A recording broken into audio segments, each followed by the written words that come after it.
জয় গুরু জয় মা কালী। আপনারা সবাই কেমন আছেন বন্ধুরা? আশা করছি আপনারা সবাই খুব ভালো আছেন। এপিএসএস ব্লগের আরও একটি নতুন ভিডিওতে অনেক অনেক স্বাগত জানাচ্ছি। আজ হলো বৃহস্পতিবার, এখন বাজে সকাল 6টা। এখন থেকেই আমার ভিডিওটা শুরু করে দিয়েছি। আশা করছি আপনাদের খুব খুব খুব ভালো লাগবে। সকালবেলা উঠেই আগে আমি ঘর দাবা ঝাড় দিয়ে তারপর বাসনটা মেজে নিয়েছি, আর এখন গ্যাসটাকে ভালো করে পরিষ্কার করছি। এই কাজগুলো তো নিত্যদিন করতে হয়, তো নিত্যদিন তো আপনাদের সাথে শেয়ার করাই হয় না, তো মাঝে মধ্যে ওই ঘুরিয়ে ফিরিয়ে কিছু কিছু কাজ আপনাদের সাথে শেয়ার করি। তো সকালবেলা গ্যাসটাকে ক্লিন করে আর এখন টিফিন করছি। আজকের একটু অন্য ধরনের টিফিন বানাচ্ছি। ছোটোবেলা থেকে সৌভিককে কিন্তু আমিই পড়াতাম, তো তখন না ফাঁকিবাজি টিফিন বলতে এই টিফিনটাই ছিল।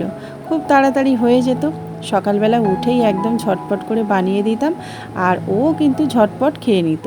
তারপরে ওকে পড়তে বসাতাম, আর বাড়ির সমস্ত কাজ করে তারপর ওকে পড়াশোনা করিয়ে তারপর স্কুলেও নিয়ে যেতে হতো। এখন ওরা দুই ভাই অনেকটাই বড় হয়ে গেছে, ওদেরকে আর স্কুলে নিয়ে যেতে হয় না, আর ঝটপটভাবে এরকমভাবে টিফিনও বানিয়ে দিতে হয় না। ওই সকালের টিফিন বলতে মুড়িটাই ওরা বেশি পছন্দ করে, সেই জন্য মুড়িটাই মাখিয়ে দিই, আর তা না হলে মুড়িটা ভিজিয়েই খেতে ভালোবাসে ওরা। সেই জন্য না আর অন্য কিছু টিফিন বানানোই হয় না। তো কালকের আমি কর্নফ্লেক্স এনেছিলাম আর সাথে সাথে দুধ কিনেছিলাম, তো সকালবেলাটা ওই জন্য একটু অন্য ধরনের টিফিন বানাচ্ছি। আর মাঝে মধ্যে কিন্তু একটু অন্য ধরনের টিফিন খেতে আমাদের ভীষণ ভালো লাগে, তাই না? আমাদের এখানে গরুর দুধ পাওয়া যায় না, সেই জন্য প্যাকেটের দুধগুলোই ইউজ করতে হয়। তো দুধটাকে ভালো করে গুলে নিয়েছি, তারপরে এই যে দুটো বাটিতে করে দুজনকে কর্নফ্লেক্স দিয়ে দিচ্ছি। অনেকে আবার একটু চিনি দিতে পছন্দ করেন, কিন্তু আমার ছেলেরা আবার চিনি দিয়ে খেতে পছন্দ করে না। আমি জিজ্ঞাসা করলাম যে চিনি লাগবে, বলছে না না চিনি লাগবে না। সকালবেলাকার বাসি কাজগুলো হয়ে গেলে না অনেকটা ফ্রি হয়ে যাই, তখন মনে হয় অন্য কাজ একটু করি। তো সেই রকমভাবে আজকের এই গাছগুলো তুলে নিয়ে যাচ্ছি। কয়েকদিন ধরে দেখছিলাম এই গাছগুলো এখানে রয়েছে, তো কি গাছ আমি ঠিক নামটা জানি না, তবে দেখেছি অনেকে কিন্তু বেশ বারান্দাতে তারপর ঘরের ভিতরে সাজিয়ে রাখে। আমারও ভীষণ ইচ্ছে যখন বারান্দা বা ঘরের মধ্যেটা ভালোভাবে গুছানো হয়ে যাবে তখন কিন্তু এরকমভাবে সাজিয়ে রাখবো। তবে এখন ছাদটা যেহেতু নতুন হয়েছে, তো সেই জন্য আমি এই টবে করে গাছগুলো বসিয়ে রাখছি, এখন ছাদে আপাতত রেখে দেব।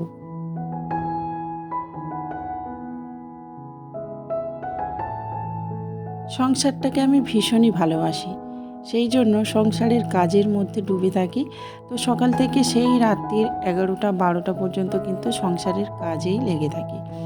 তো সারাদিনের পরিশ্রমের পর যখন একটু সময় পাই, এভাবে কিন্তু গাছপালা লাগিয়ে থাকি। আর বর্ষাকাল এসে গেছে মানে গাছ লাগানোর সময়। বাগানে যাওয়াই হচ্ছে না, কারণ ওই যে ঘরের কাজবাজগুলো হচ্ছে সেই জন্য। তো ঘরের কাজগুলো হয়ে গেলে ভাবছি বাগানে গিয়ে গাছপালাগুলো লাগাবো।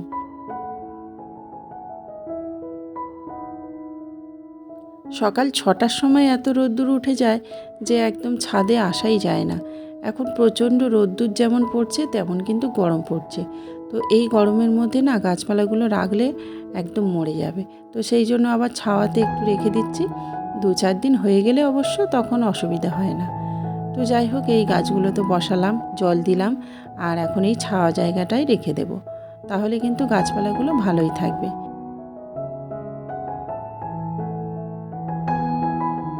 বাগান থেকে এনেছিলাম নিম পাতা, তো 2 দিন ধরে শুকনো করেছি, কিন্তু খুব ভালো শুকনো হয়নি। আর আজকের দিনটা দিলে বোধহয় শুকনো হয়ে যাবে। তো উল্টে পাল্টে দেওয়া হয়নি না, সেই জন্য ভালোভাবে শুকনো হয়নি। তো এভাবে করে ভালোভাবে শুকনো করে তারপরে গুঁড়ো করে রেখে দেবো কৌটোর মধ্যে। আর আমার না আলু সিদ্ধ দিয়ে নিম পাতাটা মেখে খেতে বেশ ভালো লাগে। যখন মন চাইবে তখন এভাবে করে মেখে খাওয়া যাবে। তো যাই হোক, ওদিকে ওগুলোকে শুকনো করতে দিলাম, আর গাছে এখন জল দিচ্ছি। এখন তো দুবেলা করে জল না দিলে হবে না, কারণ ছাদে যা রোদ্দুর, আর তাছাড়া এই টবের মধ্যে গাছগুলো না একদিন না জল দিলে দেখেছি কেমন কেমন শুকনো হয়ে যায়।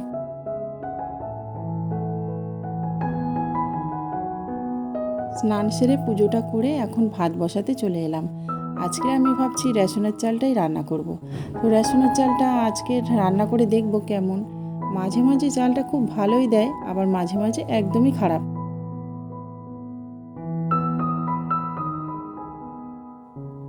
তো আমাদের মতো মধ্যবিত্ত মানুষরা কিন্তু রেশনের চালটা খেয়েই থাকে। তো মাঝে মধ্যেই রান্না করে থাকি, সব সময় যদিও করা হয় না। ওই সৌভিকের বাবা যেদিন বাড়ি থাকে না বা দুপুর টাইমে এরকম সময় করি। আসলে আপনাদের দাদা আবার এই চালটা খেতেই পারে না। তো আজকের ভাত, ডাল আর আলু ভাজা এটাই রান্না করব। সেই জন্য এই যে মসুর কড়াইগুলো ধুয়ে তারপর একটা ঘটের মধ্যে নিয়ে নিয়েছি। আজকের ভাতের মধ্যেই ডালটাকে সেদ্ধ করে নেব, তারপর ভাতের মধ্যে থেকে বের করে আর সাঁতাল দিয়ে দেব। তাহলে খুব শর্টকাটেও রান্না হবে আর গ্যাসটাও সাশ্রয় হবে। তো সংসারটাকে যারা ভালোবাসে তারা দেখবেন সবসময়ের জন্য চায় সংসারে কিছু সাশ্রয় করতে, সেটা যাই হোক না কেন। আজকের আবার সৌভিকের একটু শরীরটা খারাপ আছে, তো সেই জন্য ও খেতেই চাচ্ছিল না। তো আমি বললাম যে ঠিক আছে, যদি খিদে পায় তাহলে খাবি, না হলে খেতে হবে না। তো সেই জন্য একটু অল্প করেই রান্না করছি। আর এই যে ঘটের মধ্যে ডালটাকে সিদ্ধ করে নিয়েছি, বেশ ভালোভাবে সিদ্ধ হয়ে যায়, কিন্তু আজকের বোধহয় জলটা একটু কম হয়েছে আর ডালটা একটু বেশি হয়ে গেছে, সেই জন্য একটু কম সিদ্ধ হয়েছে। আমরা খুবই সিম্পল ছিমছাম খাবার পছন্দ করি, আর খুব বেশি তেল মশলা না পছন্দ করি না, সেই জন্য খুবই অল্প তেল মশলা দিয়েই রান্নাবান্না করি। দুপুরে খাওয়া দাওয়ার পর না আর তেমন কোনো কাজ থাকে না, আর ঘুমাই না। সেই জন্য কি করি জানেন, বসে বসে একটু গল্পের বইগুলো পড়ি, না হলে ওই ফোন নিয়ে একটু ঘাঁটাঘাঁটি করি। তো তারপরে এখন বিকাল 4টে বেজে গেছে, এখন চলে এসেছি ছাদে। তো একদমই ভিডিও বানানোই ছিল না, ছাদে এসে একটু ভিডিও বানাচ্ছিলাম। আর রোদ্দুরটা এতটাই পড়ে গেছে দেখে আমি ওই যে নিম পাতাগুলো একটু গুঁড়ো করছি।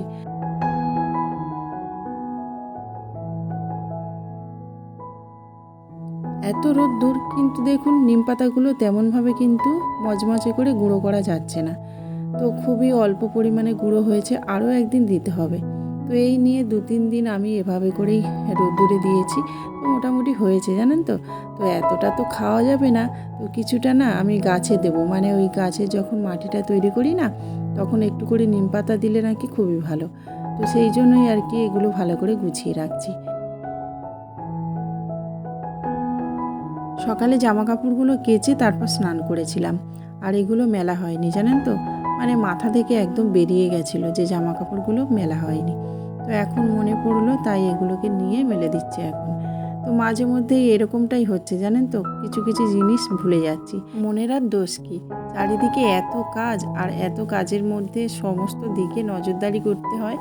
তো সেই সব দিকগুলো সামলাতে সামলাতে তার উপর আবার ইউটিউব, এগুলো করতে করতেই মাঝে মধ্যে একটু আধটু ভুলেই যাই। তো যাই হোক, এই যে এখন যাব আমি বাজারে। ওই যে সকাল টাইমে বাজারে যাওয়াই হয়নি, তো অনেক কিছু বাড়ন্ত হয়ে গেছে। সংসার হলো এমন একটা জিনিস, আজকের এটা নেই কালকে সেটা নেই, এটা কিন্তু হতেই থাকবে।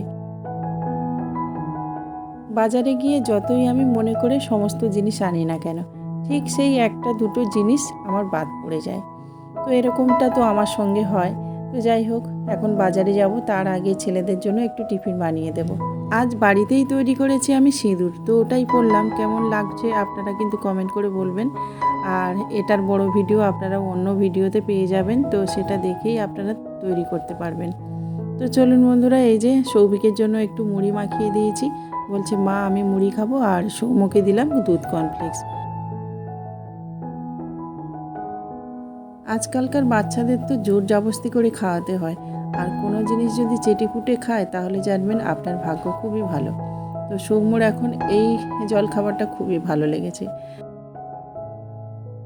সকালবেলাটা না খুব ভালোভাবে পুজো দেওয়া হয়নি, কারণ পুজো করতে অনেক কিছু লাগে। তো আজ হলো বৃহস্পতিবার, সেসব জিনিসগুলো কেনাকাটি ছিল না, সেই জন্য সন্ধেবেলায় এসে পুজোর জিনিসটা আগে কেনাকাটি করে নিয়েছি।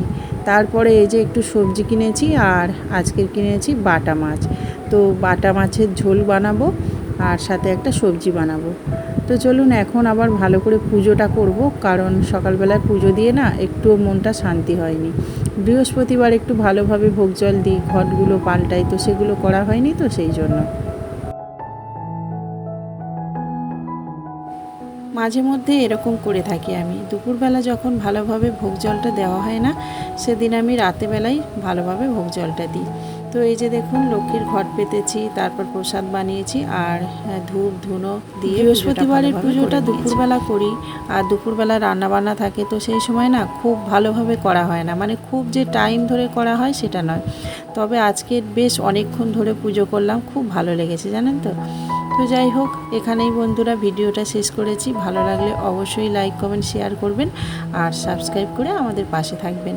তো সবাইকে খুব ভালো রাখবেন, নিজেও ভালো থাকবেন। নমস্কার।